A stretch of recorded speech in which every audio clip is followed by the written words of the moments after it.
trataremos este tema que es referente a la lealtad al Creador. Y primeramente tenemos aquí infidelidad. ¿Es igual a qué crees? Se oye feo, pero es cierto. Es una traición, ¿sí? Luego entonces, ¿qué es fidelidad? Es igual a una actitud de integridad. Eso es algo pero muy importante y muy básico para que tengamos esas buenas relaciones, ¿no? Con todos. Primeramente empezando con el creador y después con los demás, con todos los demás con los que te rodean.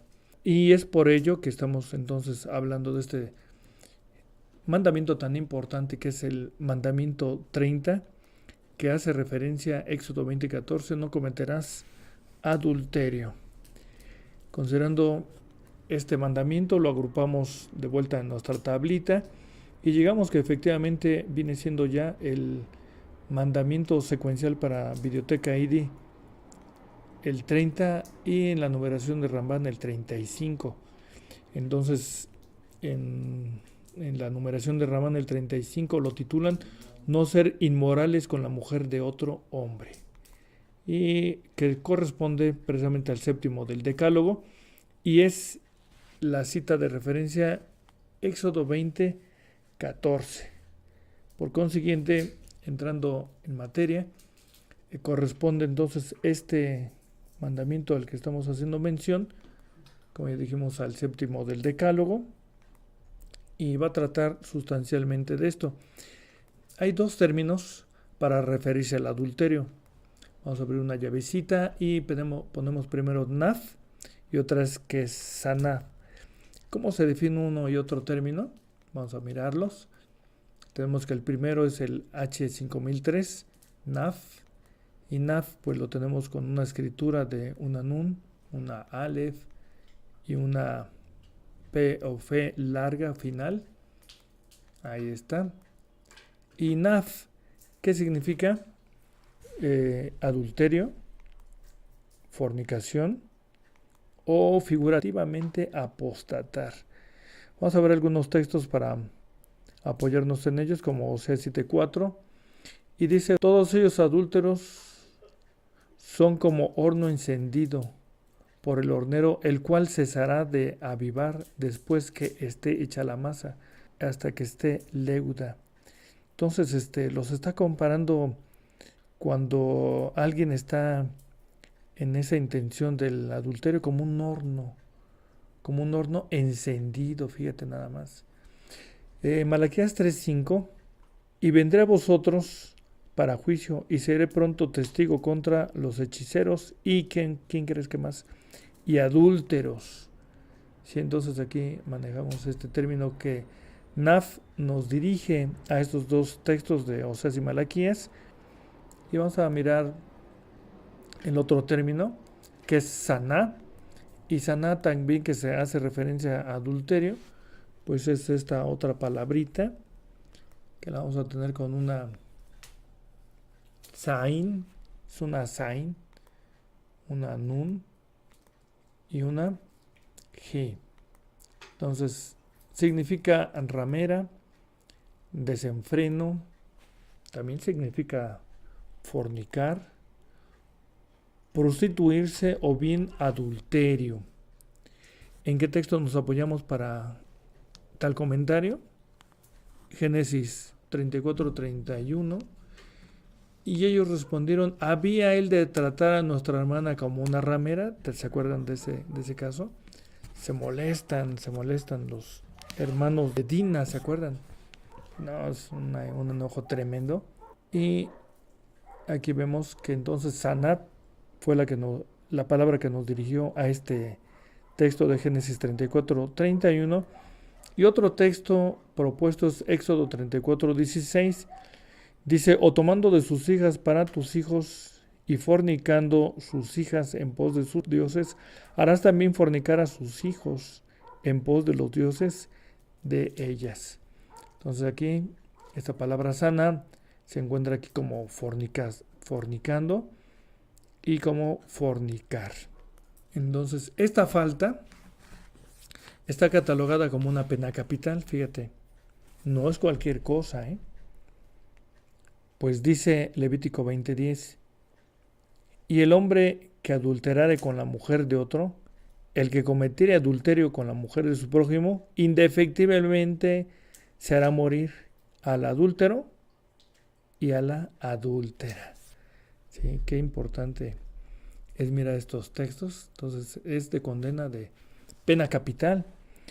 Vamos a mirar Deuteronomio 22:22. Tal vez se cambie la cosa, ¿no?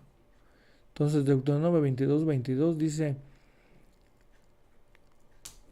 ya que se retiró la cortinita, cuando se sorprendiere alguno echado con mujer casada con marido, entrambos morirán, el hombre que se acostó con la mujer y la mujer. Así quitarás el mal de Israel. Ambos, la pena era para los dos, no para solamente uno. Para algunos comentaristas, por ejemplo, Lodward, él dice, el concepto de esposa iba ligado a la idea de una propiedad, de algo que le pertenece al varón. Texto, Éxodo 20:17, y asimismo Deuteronomio 5:21 tocan el mismo mandamiento, y dice Éxodo 20:17, no, fíjate, no codiciarás la casa de tu prójimo. Está hablando de la casa que le pertenece al prójimo. Luego dice, no codiciarás la mujer de tu prójimo. Es otro elemento que da la sospecha que de pertenencia de alguien a algún hombre, ¿no? Ni su siervo, ni su criada, ni su buey, ni su asno, ni cosa alguna de tu prójimo. Entonces por eso es importante aquí ver que efectivamente se está haciendo énfasis, que dice ahí, ni cosa alguna. Por eso decimos que a la mujer se le cosifica. Sigue diciendo Lodward en este comentario importante, y dice aquí, en ningún caso se habla de una mujer soltera, fíjate, que tuviera relaciones sexuales con un hombre casado para señalar eso como adulterio del hombre. ¿A qué se refiere? Dice, así, en un matrimonio poligámico, no había adulterio si el esposo se allegaba a concubinas, ¿sí? O sea, da a entender lo siguiente, no hay un texto donde una mujer tenga concubinos, ¿sí? Siempre se puede hablar de un hombre que tiene un harén de mujeres, pero cuando se habla de una mujer que fuera al revés, no lo hay. Y sigue diciendo aquí, pero si se unía sexualmente a una mujer que estuviera casada con otro, se cometía adulterio. Es decir, si ese hombre, es cierto, tiene sus concubinas, no se le estaba acusando de adulterio. Pero si éste efectivamente tenía acercamiento con una mujer de otro hombre, ahí es cuando efectivamente se habla de un adulterio. Cuando decimos de otro hombre, es que no fuera parte de sus concubinas o esposas, ¿sí? Entonces es lo que vamos a considerar adelantito, porque hay un concepto un tanto raro en esto, fíjate. Vamos a mirar. No se acusa a David por sus uniones con varias mujeres, pero en el caso de Betsabé sí, porque ella era casada, ¿sí? Y vamos a mirar que este hombre, David, esposas de David, ¿cuántas crees que tenía David? ¿Cuántas esposas? Primero de las Crónicas 3:1-9 nos las menciona así en línea, en lista, y dice lo siguiente. Dice Aquinoam o Achenoam, jezreelita. Según los expertos dicen que es H, no debe ser, sino es Aquinoam. 2. Abigail de Carmelo. Luego aquí Macá, quitamos la H, hija de Talmai, rey de Jesús. 4 es Agit. El 5 es Abital. En la sexta mujer, fíjate, Egla su mujer. Y la séptima, Betsabé. Pero ¿qué más dice? ¿Qué más dice el texto de Primero de las Crónicas 3, 1 al 9? Chécalo. Y dice algo más. Que tenía 8 o 9 o 10 o más concubinas. ¿Sí? Y a eso es a lo que nos vamos a referir enseguida, porque hay un concepto un tanto raro. ¿Sí? ¿A qué nos referimos como raro? Porque dicen, es que a los reyes les era permitido tener muchas mujeres. ¿Eso es cierto? ¿No será más bien un mito? ¿No será algo que se transmitió de modo equivocado? Pues preguntamos, ¿hay algún texto que así lo mencione? Tu rey puedes tener las mujeres que quieras, que tú gustes. ¿Sí lo existe? Pues dice, vamos a mirar que hay un único texto que se menciona algo de esto y dice Deuteronomio 17, 15 al 17. Y dice así, en esta parte de Deuteronomio 17, 15, nombrarás como tu rey a quien el Señor tu Dios escoja. 16. Pero él no ha de acumular caballos, tampoco acumulará para sí mujeres, no sea que se desvíe su corazón, tampoco acumulará para sí mucha plata y oro. Entonces, muy importantemente, fíjate lo que estamos remarcando aquí, tampoco acumulará para sí mujeres. Entonces, el mismo mandato que era para un civil también era el mismo mandato para un rey, ¿sí? Pero ¿qué hicieron los reyes? Por abuso de autoridad, una, otra, imagínate a alguien, al hijo del rey David, que de pronto ya no eran 5, 6, 7, 8, 9, y se le acumularon tantas y tantas y tantas, ¿no? Aquí nos referimos precisamente a Salomón, del que vamos a comentar en este momento. Dice que todos los reyes tuvieron muchas mujeres, dicen. También es algo hablado a la ligera porque no se checa bien exactamente la vida de todos los reyes, pero un ejemplo tan solo es el rey Saúl. ¿Te acuerdas? De él que se habla. Dice en el primero de Samuel 14:50 que solamente tuvo una esposa. ¿Cómo? Pero si era un rey. Así lo dice, chécalo. Muchos criticamos al rey Saúl, pero ve nada más qué diferencia tan tremenda entre él. Tiene una esposa y se habla en el segundo de Samuel 3:7 que también tiene una concubina. Sí, entonces no es como siempre nos han dicho. Sin embargo, efectivamente el rey Salomón, ¿qué tuvo? ¿Cuántas esposas? El texto dice en Primero de los Reyes 11:3, 700, no 7, no, 700 esposas. ¿Y cuántas concubinas? Solamente 300 para cumplir las 1000 mujeres. Nada más, imagínate qué cosa. Por eso la lámina anterior que pusimos una y otra y otra y otra, hasta nos quedamos cortos no pusimos ni 30 y se habían bastantes. Entonces, dice aquí, no ha permeado en el pueblo la formación prejuiciosa para discriminar a personas por su origen. ¿A qué se refiere esto? Que hay situaciones donde, lo vamos a ver a través de los textos, donde hay personas a las cuales se les discrimina, ¿no? Como cuál, por ejemplo. Vamos a ver Josué 2:1 y dice así, y Josué hijo de Nun envió desde Sitín 2 espías secretamente, diciéndoles, andad a reconocer la tierra y a Jericó, los cuales fueron y entráronse en casa de una mujer, ¿qué dice? Ramera, que se llamaba Raab, y posaron allí.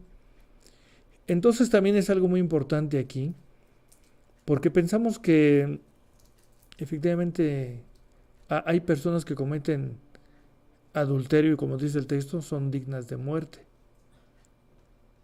Pero sucede que con el tiempo van pasando situaciones como esta, donde hay una mujer, que por cierto es la que se apiada de los espías que mandó Josué, y ella los esconde.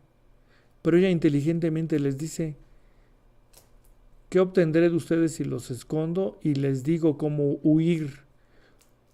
Y les digo las estrategias para apoderarse de Jericó. Y se quedan callados, y ella les dice: les voy a pedir solamente que yo sea salva, yo y mi familia, ¿sí?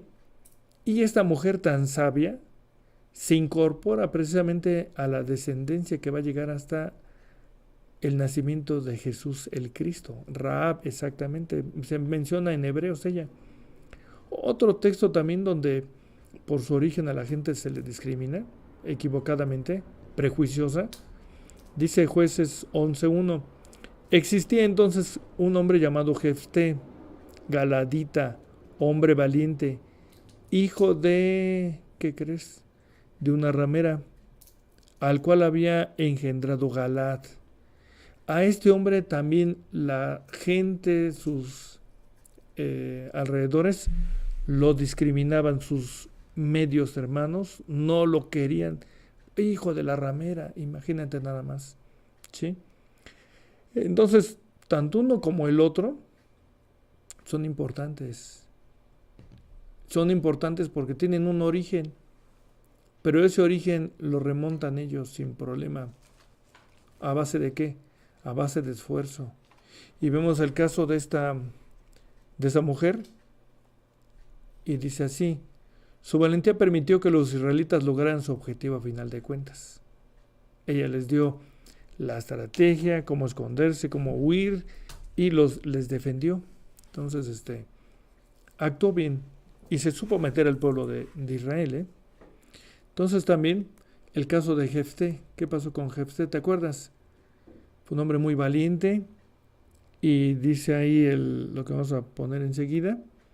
Dice: después de este incidente gobernó 6 años a Israel, porque te acuerdas que él prometió: y quien me reciba cuando yo venza a mis enemigos, ese que me reciba lo voy a dedicar a ti, Señor. Es lo que le dice al Eterno. Entonces él dice que suelta a llorar y le dice a la hija, y como él tenía una hija que él había bien educado, porque también es cierto, ¿sí? O sea, la niña responde bien al papá porque ella se identifica con el comportamiento correcto del papá, y ella dice: no te preocupes, papá, lo prometiste al Eterno, yo me sujeto. Adelante, ¿sí? Entonces, vamos a llegar a esta lámina también bastante importante, a ver si nos abre un poquito más los ojos. Y dice, hay una frase bien trilladita, ¿eh? Si te acuerdas, que dice: vete y no peques más, de acuerdo con Juan 8, 1 al 11, ¿sí? Pero aquí hay un pequeño y grande problema. ¿Por qué? Porque este texto es un texto falso, ¿sí? Los críticos serios dicen lo siguiente: carece de autenticidad, puesto que no figura en los manuscritos originales o antiguos. Y dice así: además de que su relato deja muchos cuestionamientos que hacen que desencaje en el relato bíblico, es decir, no checa exactamente en el estilo de Juan, como está narrando, como está escribiendo las cosas. De pronto le meten esta leyenda rara, y es lo que dicen los expertos: no checa con el estilo de Juan, por lo tanto esto es un texto espurio, un texto que alguien lo introdujo, alguien a conveniencia lo introdujo de modo para manipular las ideas. Y el caso es que no checa con todo lo demás, ¿sí? Porque aquí, ¿por qué dice que carece de autenticidad? Porque toman a la mujer solamente en el adulterio, y al hombre se les escapó. Entonces por eso no checan muchas cosas, como el estilo y demás cosas. Entonces dice así: ¿dónde y cuándo no les era permitido matar? Porque supuestamente en la leyenda allá de la lámina anterior dice que hasta Jesús escribió en el suelo, y mientras todos les había dicho, el que esté libre de falta aviente la primera piedra, y que él estaba escribiendo y todo, y total que se alejó la mujer cuando le dice Betty no peques más. Entonces no llega también con esta otra parte, ¿dónde y cuándo no les era permitido matar? De acuerdo con Juan 18:31, que dice así: díceles entonces Pilato, tomadle entonces vosotros y juzgadle según vuestra ley. Y los judíos le dijeron, a nosotros no nos es lícito matar a nadie. ¿Sí? Entonces, por fin, no que iban a apedrear a la mujer. ¿Sí? Pero si hay un caso, ¿por qué sí se atrevieron entonces a apedrear a Esteban? Hechos 7:59 nos menciona, y apedrearon a Esteban invocando él y diciendo, Señor, recibe mi espíritu. ¿Qué podemos explicar de esto? Vamos a ver aquí. Al decir que llevaron a Esteban al concilio, es ante el Sanedrín. Véase Hechos 6:18, que en griego es Sanedrón. Entonces aquí están esos hombres que son los jueces, son los que dictan qué se tenía que hacer, qué se tenía que practicar. Y dice que ellos, según en su justicia que pues no era como tal justicia bien hecha, porque vean cómo sentenciaron a Jesús, liberan al malvado y sentencian a Jesús. Entonces era de mucha duda los dictámenes que hacían estos jueces, más o menos como los de ahora aquí en México, ¿no? Entonces el Sanedrín sentencian apedreamiento para Esteban, y ahí va, y al pobre lo roquea, ¿no? Entonces con toda la hazaña. Y entonces aquí, ¿por qué decimos bueno, ¿por qué lo permitieron? Según algunos dicen que porque lo apedrearon fuera de Jerusalén, no fue dentro, sino fue fuera, fue en un lugar que no era ahí donde ellos sí podrían, les era evitado apedrear, pero a Esteban, según los expertos, dicen que no era en esa misma área geográfica, sino era más afuera donde lo apedrearon. Pero bueno, eso nos dicen los expertos. ¿El adulterio sigue siendo entonces pecado de muerte? ¿O ya no lo es? Muy importantemente esto, Dice aquí, 1 Corintios 6:9, ¿no sabéis que los injustos no poseerán el reino de Dios? ¿No erréis que ni los fornicarios, ni los idólatras, ni los adúlteros, ni los afeminados, ni los que se echan con varones? Entonces aquí importantemente dice que los injustos no poseerán el reino de Dios, ¿sí? Lo cual da a entender que no solamente en todo caso aquel que perdura en un adulterio no lo va a poseer, sino todos los demás, el idólatra, el ladrón, el afeminado nos lo dice ahí. Entonces no solamente él, sino todos estos demás, ¿sí? Pero aquí vamos a ver algo muy importante. Va a ser todo cuestión de conciencia, porque acuérdate que el rey David cometió adulterio, ¿sí? Y él dice, bueno me es haber sido humillado para que aprenda tus mandamientos. Es decir, él cometió esa falta, reconoce su falta y no la vuelve a cometer más. Lo contrario a muchas personas que siguen en lo mismo, ¿no? Por eso dice Hebreos 10:26, porque si pecaremos voluntariamente después de haber recibido el conocimiento de la verdad, ya no queda sacrificio por el pecado. Fíjate, Vamos a destacar algunas cosas de aquí, por supuesto, sino una horrenda esperanza de juicio y hervor de fuego que ha de devorar los adversarios. El que menospreciare la ley de Moisés por el testimonio de 2 o de 3 testigos muera sin ninguna misericordia. Entonces, no podemos en un momento determinado tachar a la ley que Dios le dio a Moisés. Por eso dice aquí, el que la menosprecie, dice aquí, eh, pues que muera sin ninguna misericordia, ¿no? Entonces, muy importantemente es de apreciar este texto porque dice, porque si pecaremos voluntariamente. De hecho, todas las faltas son voluntarias. Bueno, hay unas que son por error. Esas que son por error, por accidente, se ofrece un sacrificio. ¿Sí? Pero entonces aquí vamos a checar esta parte. Hebreos 10:26 dice, porque si pecaremos voluntariamente. ¿A qué clase de falta o pecado se refiere? Opción A, se hablará del adulterio. Solamente del adulterio. Solamente los adúlteros son los malos. El fornicario, el que roba, el que anda codiciando, el decir mentiras, ¿qué te parece? O no guardar el sábado. No me interesa el sábado, me voy a ver el fútbol, me voy con mis cuates, no me importa. ¿Será equivalente? Mucho ojo en esto, ¿eh? Entonces, qué importante es también esto. Porque fíjate que adulterio no solamente es la cuestión de la relación sexual, sino, fíjate, también echarle agua a la leche, eso es adulterio. ¿Sí? Hay gente que vende, por ejemplo, sustancias que deberían de ser puras, les echan agua para que rinda más y saque más provecho. Eso es adulterio. ¿Sí? Actuar con engaño es adulterar también. Véase Proverbios 20:10 en la versión PDT. Pesas falsas y medidas, ¿qué crees? Adulteradas, ambas cosas las detesta el Señor.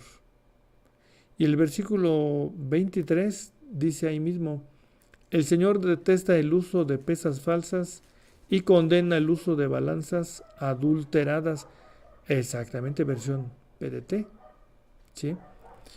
Luego entonces, ¿será sencillo hablar de este tema?